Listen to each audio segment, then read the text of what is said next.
Chapitre 11. La protestation des princes. L'une des plus nobles manifestations en faveur de la réforme fut la protestation des princes chrétiens d'Allemagne à la Diète de Spire en 1529. Le courage, la foi et la fermeté de ces hommes de Dieu ont assuré la liberté de conscience au siècle suivant. Cette protestation mémorable, dont les principes constituent l'essence même du protestantisme, donna son nom aux adhérents de la Réforme dans le monde entier. Malgré l'édit de Worms déclarant Luther hors la loi et prohibant sa doctrine, le régime de la tolérance religieuse avait jusque-là prévalu dans l'Empire. La divine providence avait tenu en échec les forces opposées à la vérité. Chaque fois que Charles Quint, bien déterminé à étouffer la réforme, étendait la main, le coup était détourné. À plusieurs reprises déjà, la perte de ceux qui osaient résister à Rome avait paru imminente. Mais au moment critique, une diversion survenait. Ou bien c'étaient les armées turques qui faisaient leur apparition sur la frontière orientale, ou bien c'était le roi de France et le pape lui-même qui, jaloux de la puissance croissante de l'empereur, lui faisait la guerre. Les luttes et les complications internationales donnaient ainsi à la réforme le temps de se consolider et de s'étendre. Le moment vint pourtant où les rois catholiques s'entendirent pour faire cause commune contre la réforme. La première diète de Spire, en 1526, avait laissé à chaque État pleine liberté en matière religieuse jusqu'à la convocation d'un concile général. Mais dès que le danger qui lui avait arraché cette concession fut passé, l'empereur s'empressa de convoquer à Spire en 1529 une seconde diète dont le but était d'extirper l'hérésie. Il fallait tâcher d'engager les princes à se liguer à l'amiable pour étouffer l'hérésie. Si ce plan échouait, Charles Quint était prêt à tirer l'épée. Grande était la joie des partisans de Rome. Ils vinrent en grand nombre à Spire en 1529, manifestant ouvertement leur hostilité contre les réformés et leurs protecteurs. « Nous sommes l'exécration et la balayure du monde », disait Mélenchon, mais Jésus-Christ surveille son pauvre peuple et le sauvera. On alla jusqu'à défendre aux princes réformés présents à la diète de faire prêcher l'Évangile dans leur domicile particulier. Mais la population de Spire avait soif d'entendre la parole de Dieu, et, en dépit de cette interdiction, des milliers d'auditeurs accouraient au service qui avait lieu dans la chapelle de l'électeur de Saxe. Cela suffit pour précipiter la crise. Un message impérial annonça à la diète que la résolution assurant la liberté religieuse ayant été l'occasion de grands désordres, l'empereur en exigeait l'annulation. Cet acte arbitraire jeta l'indignation et l'alarme parmi les princes évangéliques. L'un d'eux s'écria « Le Christ est de nouveau tombé entre les mains de Caïphe et de Pilate ». Le langage des romanistes redoublait de violence. « Les Turcs valent mieux que les luthériens, disait Faber, car les Turcs observent les jeûnes et les luthériens les violent. S'il faut choisir entre les saintes écritures de Dieu et les vieilles erreurs de l'Église, ce sont les premières qu'il faut rejeter. Chaque jour, en pleine assemblée, écrivait Mélenchon, Faber nous lance quelques nouveaux projectiles. La tolérance religieuse avait été légalement reconnue. Les États évangéliques étaient résolus à défendre leurs droits. Luther, qui se trouvait encore sous le coup de l'édit de Worms, ne put paraître à Spire, mais il y était remplacé par ses collaborateurs et par des princes que Dieu avait suscités pour soutenir sa cause en cette occurrence. Le noble Frédéric de Saxe, protecteur de Luther, était mort, mais le duc Jean, son frère et successeur, avait joyeusement accueilli la réforme, et, bien que pacifique, il déployait une grande énergie et un grand courage quand il s'agissait des intérêts de la foi. Les prélats exigeaient que les États réformés se soumissent implicitement à la juridiction romaine.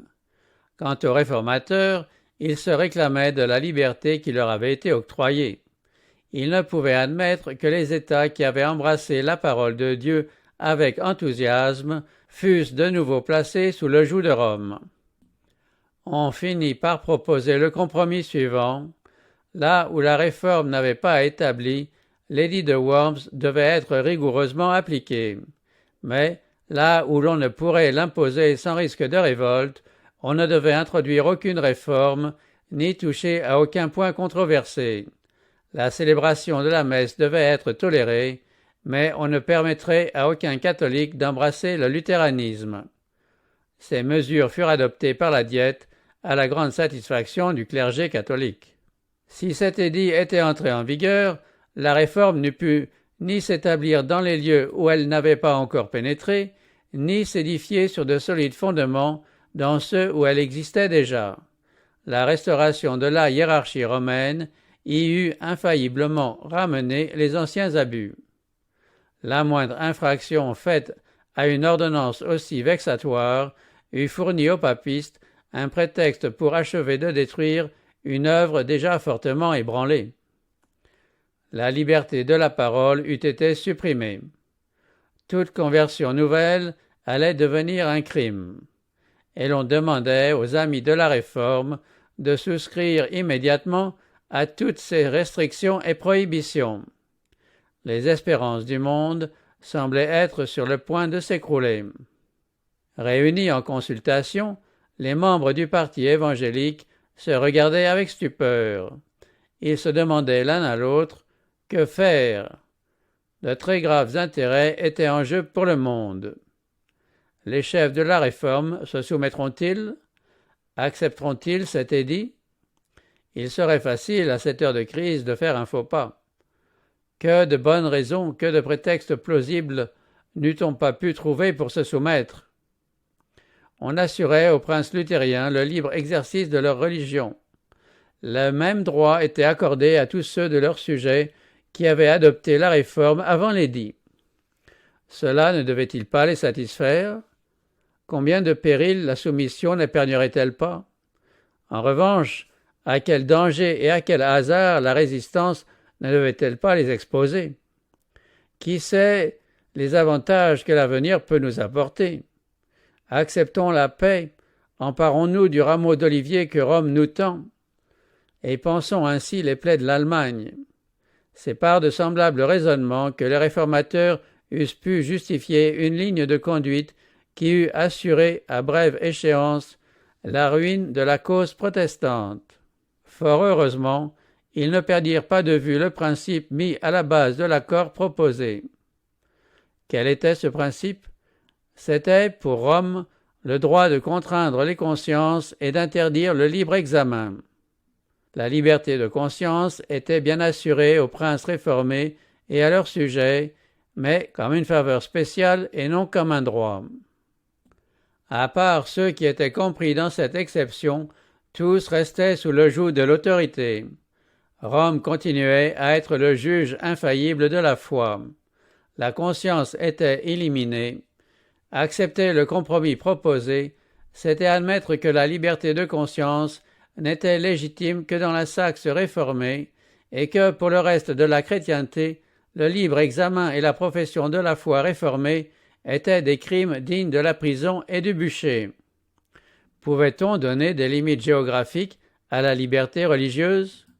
Allait-on admettre que la Réforme avait fait son dernier converti, qu'elle avait conquis son dernier arpent, et que, partout ailleurs, l'Empire de Rome devait être éternel? Les réformateurs allaient-ils devenir complices de la mort de centaines et de milliers de gens qui, au terme de cette convention, devaient être immolés dans tous les pays soumis à l'Église romaine? Allaient-ils, à cette heure suprême, trahir la cause de l'Évangile et les libertés de la chrétienté? Non, plutôt tout endurer, tout sacrifier jusqu'à leurs états, leur couronne et leur vie. Rejetons cet arrêté, dirent les princes. Dans les questions de conscience, la majorité n'a aucun pouvoir. C'est au décret de 1526, ajoutèrent les villes, que l'on doit la paix dont jouit l'Empire. L'abolir, c'est jeter l'Allemagne dans le trouble et la division. Jusqu'au Concile, la Diète n'a d'autre compétence que de maintenir la liberté religieuse. Protéger la liberté de conscience, voilà le devoir de l'État et la limite de son autorité en matière religieuse. Tout gouvernement civil qui, aujourd'hui, tente de régler ou d'imposer des observances religieuses abolit le principe pour lequel les chrétiens évangéliques ont si noblement combattu. Déterminés à briser ce qu'ils appelaient une audacieuse opiniâtreté, les papistes commencèrent par semer la division parmi les partisans de la Réforme en intimidant ceux qui ne s'étaient pas encore ouvertement déclarés en sa faveur. Les représentants des villes libres, appelés à comparaître devant la Diète et mis en demeure de déclarer s'ils acceptaient les termes de l'arrêt, demandèrent en vain un délai. Le vote prouva que près de la moitié d'entre eux étaient pour la Réforme. Ceux qui se refusaient ainsi à sacrifier la liberté de conscience et les droits du libre examen ne se dissimulaient pas qu'ils s'exposaient aux critiques, à la condamnation et à la persécution. Il faudra, dit l'un d'eux, ou renier la parole de Dieu, ou être brûlé.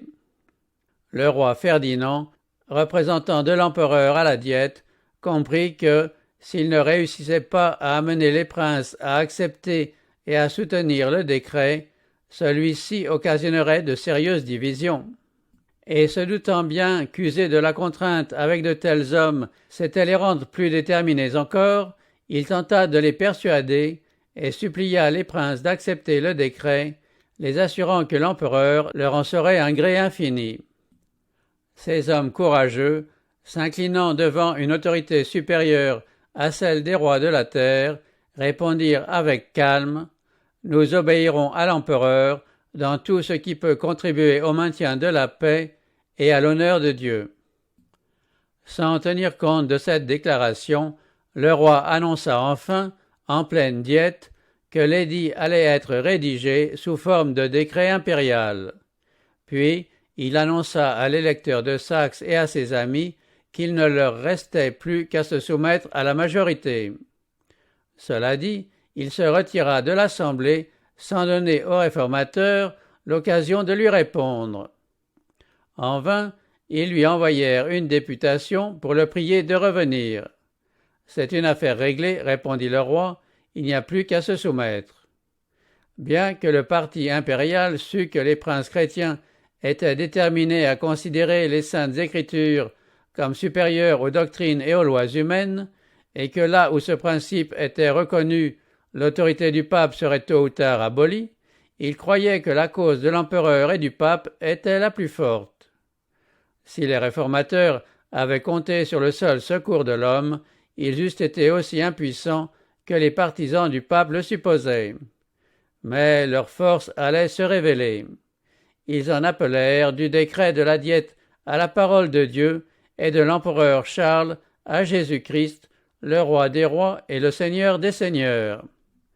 Sans tenir compte de l'absence de Ferdinand, qui n'avait pas respecté leur liberté de conscience, ils rédigèrent et présentèrent sans délai devant l'Assemblée nationale la solennelle déclaration suivante. Nous protestons, par les présentes, devant Dieu, notre unique Créateur, Conservateur, Rédempteur et Sauveur, qui un jour sera notre juge, ainsi que devant tous les hommes et toutes les créatures, que, pour nous et pour les nôtres, nous ne consentons ni n'adhérons en aucune manière au décret proposé, dans la mesure où il est contraire à Dieu, à sa sainte parole, à notre bonne conscience et au salut de nos âmes. Quoi? Nous déclarerions, en adhérant à cet édit, que si le Dieu Tout-Puissant appelle un homme à sa connaissance, cet homme n'est pas libre de la recevoir? Ils ajoutaient, il n'est de doctrine certaine que celle qui est conforme à la parole de Dieu. Le Seigneur défend d'en enseigner une autre. Chaque texte de la Sainte Écriture devant être expliqué par d'autres textes plus clairs, ce saint livre est, dans toutes les choses nécessaires aux chrétiens, facile et propre à dissiper les ténèbres. Nous sommes donc résolus, avec la grâce de Dieu, à maintenir la prédication pure et exclusive de sa seule parole, telle qu'elle est contenue dans les livres bibliques de l'Ancien et du Nouveau Testament, sans rien ajouter qui lui soit contraire. Cette parole est la seule vérité, elle est la norme assurée de toute doctrine et de toute vie, et ne peut jamais ni faillir ni se tromper. Celui qui bâtit sur ce fondement résistera à toutes les puissances de l'enfer, tandis que toutes les vanités humaines qu'on lui oppose tomberont devant la face de Dieu. Voilà pourquoi nous rejetons le joug qu'on nous impose. En même temps, nous nous flattons que Sa Majesté impériale se comportera à notre égard comme un prince chrétien qui aime Dieu par-dessus toutes choses, et nous nous déclarons prêts à lui rendre, ainsi qu'à vous tous, gracieux Seigneur, toute l'affection et toute l'obéissance qui sont notre juste et légitime devoir. Cette lecture produisit une vive impression sur la Diète. La hardiesse des protestataires étonna et alarma la majorité. L'avenir leur apparut sombre et orageux. Les dissensions, les conflits et l'effusion de sang paraissaient inévitables. Les réformateurs, au contraire, certains de la justice de leur cause et se reposant sur le bras du Tout-Puissant, étaient remplis d'un courage inébranlable. Les principes contenus dans cette célèbre protestation constituent l'essence même du protestantisme. Elle s'élève contre deux abus de l'homme dans les choses de la foi, l'intrusion du magistrat civil et l'autorité arbitraire du clergé. À la place de ces deux abus, le protestantisme établit, en face du magistrat, le pouvoir de la conscience et, en face du clergé, l'autorité de la parole de Dieu.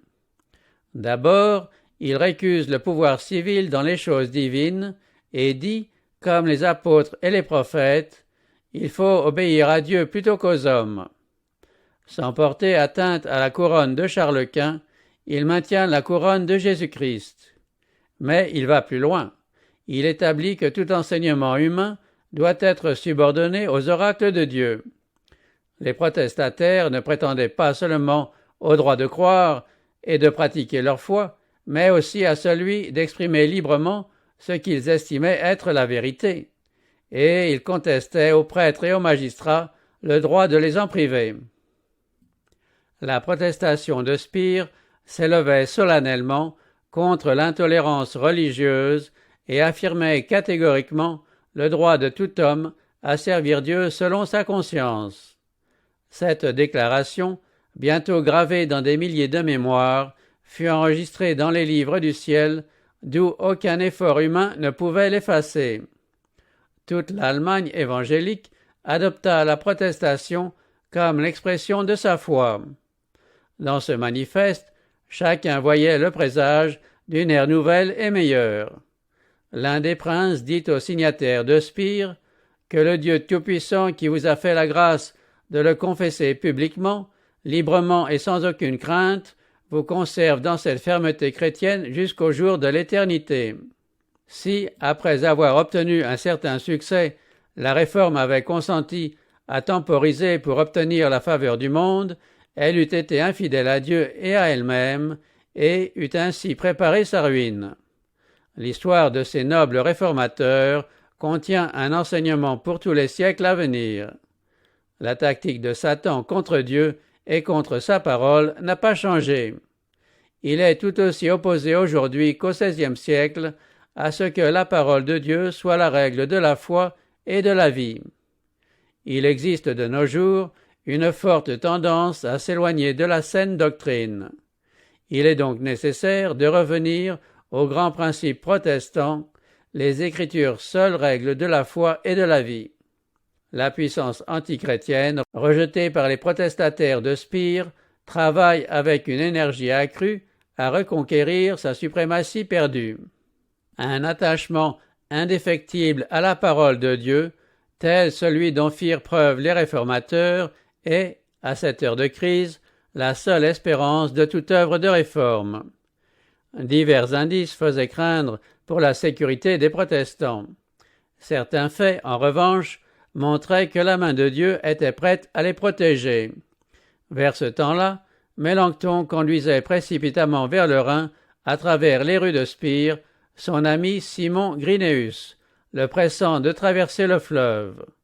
Comme celui-ci s'étonnait d'une telle hâte, Mélenchon lui dit « Un vieillard d'une apparence grave et solennelle, mais qui m'est inconnu, vient de se présenter à moi et m'a dit « Dans un instant des archers envoyés par Ferdinand vont arrêter Simon Grynéus. » Ce même jour, Grynéus, scandalisé par un sermon de Faber, l'un des principaux docteurs catholiques, s'était rendu chez lui et l'avait supplié de ne plus faire la guerre à la vérité.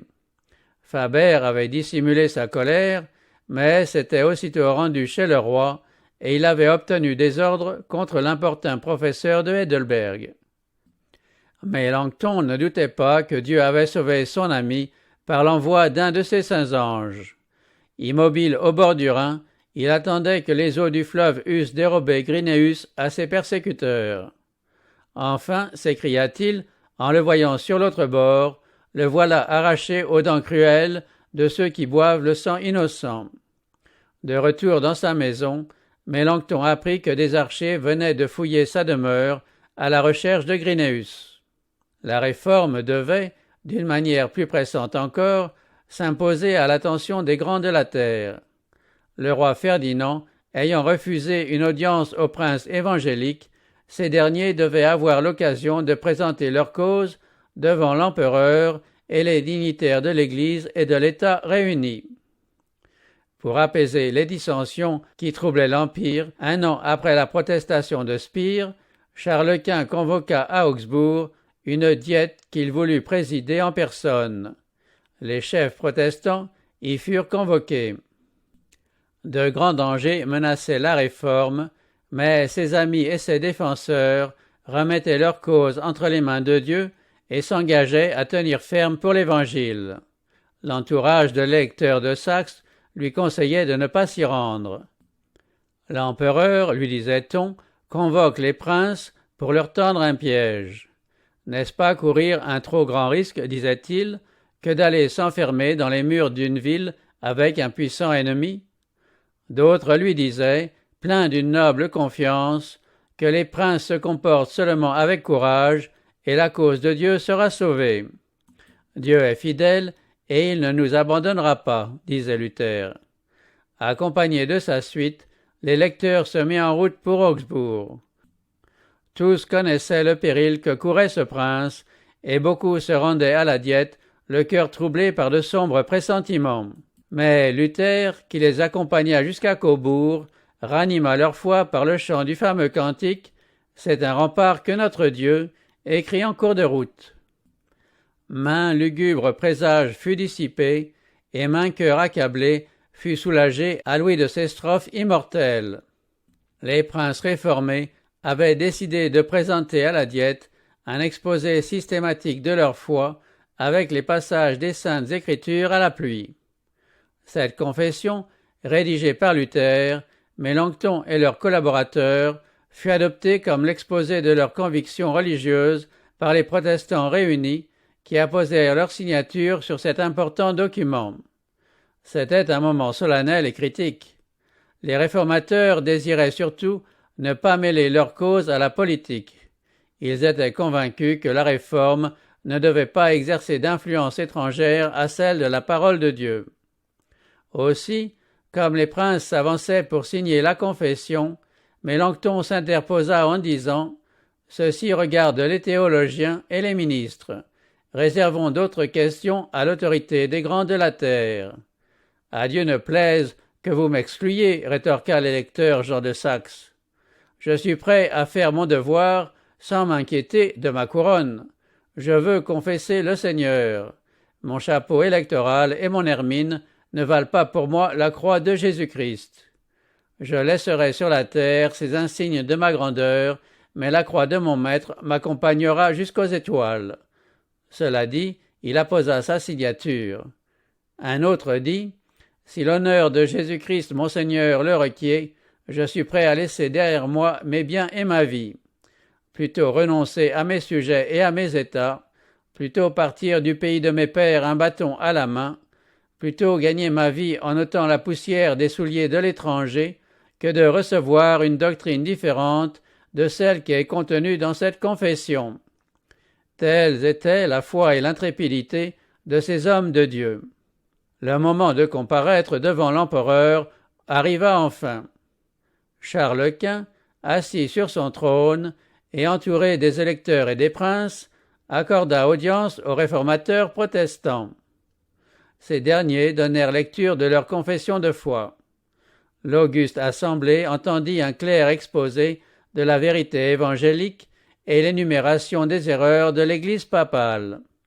C'est à juste titre que l'on a appelé cette journée le plus grand jour de la Réforme et l'un des plus beaux de l'histoire du christianisme et de celle de l'humanité. Quelques courtes années seulement s'étaient écoulées depuis que le moine de Wittenberg avait dû se présenter seul devant la Diète de Worms. Maintenant, à sa place, comparaissaient les princes les plus nobles et les plus puissants de l'Empire. Luther n'avait pas été autorisé à se rendre à Augsbourg, mais il s'y trouvait par ses prières et par ses paroles. « Je tressaille de joie, disait-il, de ce qu'il m'est donné de vivre à une époque où Jésus-Christ est publiquement exalté par de si illustres confesseurs, et dans une si glorieuse assemblée. » Ainsi s'accomplit cette déclaration de l'Écriture: « Je parlerai de tes préceptes devant les rois, et je ne rougirai point. » Au temps de l'apôtre Paul, et grâce à sa captivité, l'Évangile avait été porté dans la ville impériale et jusqu'à la cour. De même, en ce jour mémorable, le message que l'empereur avait défendu de prêcher du haut de la chaire était annoncé dans son palais. Les paroles que plusieurs avaient considérées comme malséantes devant les serviteurs étaient écoutées avec étonnement par les maîtres de la terre. Rois et grands seigneurs formaient l'auditoire, des princes couronnés jouaient le rôle de prédicateurs, et le sermon était consacré à la vie éternelle. Depuis le temps des apôtres, disait-on, il n'y a pas eu d'œuvre plus grande, ni de confession plus magnifique. Tout ce que les luthériens ont dit est vrai, s'écria l'évêque d'Augsbourg. Nous ne pouvons le nier. Pouvez-vous, avec de bonnes raisons, réfuter la confession de foi établie par les lecteurs et ses alliés? Demandait-on au docteur Eck. Avec les écrits des apôtres et des prophètes, non, mais avec ceux des pères et des conciles, oui. Je comprends, reprit vivement son interlocuteur. Selon vous, les luthériens sont dans l'Écriture et nous en dehors. Quelques princes allemands furent gagnés à la fois réformés. L'empereur lui-même déclara que les articles protestants exprimaient réellement la vérité. La confession fut traduite en plusieurs langues et répandue dans toute l'Europe. Elle a été depuis, et jusqu'à nos jours, acceptée comme l'expression de leur foi par des millions de croyants. Les fidèles serviteurs de Dieu ne travaillaient pas seuls. Alors que les dominations, les autorités, les princes de ce monde de ténèbres et les esprits méchants dans les lieux célestes se liguaient contre eux, le Seigneur ne les oubliait pas. Si leurs yeux avaient été ouverts, ils auraient vu, de même que le prophète Élisée, des preuves manifestes de la présence et du secours de Dieu. Quand son serviteur lui montrait les armées ennemies qui les entouraient et rendaient inutile toute tentative de fuite, le prophète, s'adressant à Dieu, avait prié « Éternel, ouvre ses yeux pour qu'il voie ». Et voici, la montagne était pleine de chevaux et de chars de feu tout autour d'Élysée. Les cohortes célestes étaient là pour protéger l'homme de Dieu. C'est ainsi que les anges veillaient sur les ouvriers de la Réforme. Luther avait pour principe de ne pas recourir à la puissance séculière ni aux armes pour défendre la cause de Dieu. Il se réjouissait de voir l'Évangile confessé par les princes de l'Empire. Mais quand ces derniers proposèrent de faire une alliance défensive, il déclara que la doctrine de l'Évangile devait être défendue par Dieu seul. Il croyait que moins les hommes s'en mêleraient, plus l'intervention divine serait éclatante. Toutes les précautions humaines envisagées lui semblaient dictées par un coupable manque de foi. quand des ennemis puissants s'unissaient pour renverser la foi, quand des milliers d'épées semblaient prêtes à sortir du fourreau pour la faire disparaître, Luther écrivait « Satan fait éclater sa fureur, des pontifes impies conspirent, et l'on nous menace de la guerre. Exhortez le peuple à combattre vaillamment devant le trône du Seigneur par la foi et par la prière, afin que nos ennemis, vaincus par l'Esprit de Dieu, soient contraints à la paix. » Le premier besoin, le premier travail, c'est la prière. Que le peuple sache qu'il est maintenant exposé aux tranchants des épées et aux fureurs du diable, et qu'il se mette à prier. Plus tard encore, faisant allusion à l'alliance projetée par les États évangéliques, Luther disait que l'épée de l'esprit était la seule arme qu'il fallait employer dans cette guerre. Il écrivait à l'électeur de Saxe « Nous ne pouvons en conscience approuver l'alliance qu'on nous propose. Plutôt mourir 10 fois que de voir notre évangile faire couler une seule goutte de sang. Nous devons accepter d'être comme des brebis menées à la boucherie. La croix du Christ doit être portée. Que votre Altesse soit sans aucune crainte. Nous ferons plus par nos prières que nos ennemis par leurs fanfaronnades. Surtout, que vos mains ne se souillent pas du sang de vos adversaires. Si l'empereur exige qu'on nous livre à ses tribunaux, nous sommes prêts à comparaître. Vous ne pouvez pas défendre notre foi. C'est à ces risques et périls que chacun doit croire. La puissance qui ébranla le monde au temps de la Réforme provenait du sanctuaire de la prière. Dans une sainte assurance, les serviteurs de Dieu posèrent leurs pieds sur le rocher des promesses divines. Pendant la diète d'Augsbourg, Luther ne passa pas un jour sans consacrer à la prière 3 des meilleures heures de la journée. Dans le secret de son cabinet de travail, il répandait son âme devant Dieu en paroles pleines d'adoration mêlées d'expressions de crainte et d'espérance. « Je sais que tu es notre Père et notre Dieu, disait le réformateur, et que tu dissiperas les persécuteurs de tes enfants, car tu es toi-même en danger avec nous. Toute cette affaire est la tienne, et ce n'est que contraint par toi que nous y avons mis la main. Défends-nous donc, ô Père. » Il écrivait à Mélenchon que rongeait l'inquiétude, « Grâce et paix par Jésus-Christ. Par Jésus-Christ, dis-je, et non par le monde. Amen. Je hais d'une haine véhémente ces soucis extrêmes qui te consument. Si la cause est injuste, abandonnons-la. Si elle est juste, pourquoi ferions-nous mentir les promesses de celui qui nous commande de dormir sans crainte? Le Christ ne fera pas défaut à l'œuvre de la justice et de la vérité. Il vit, il règne, par quelle crainte pouvons-nous être troublés? Dieu entendit les cris de ses serviteurs. Il donna aux princes et aux ministres grâce et courage pour soutenir la vérité contre le prince des ténèbres de ce siècle. Voici, je mets en Sion une pierre angulaire, choisie, précieuse, et celui qui croit en elle ne sera point confus. Les réformateurs protestants avaient édifié sur Jésus-Christ, et les portes de l'enfer ne prévalurent point contre eux.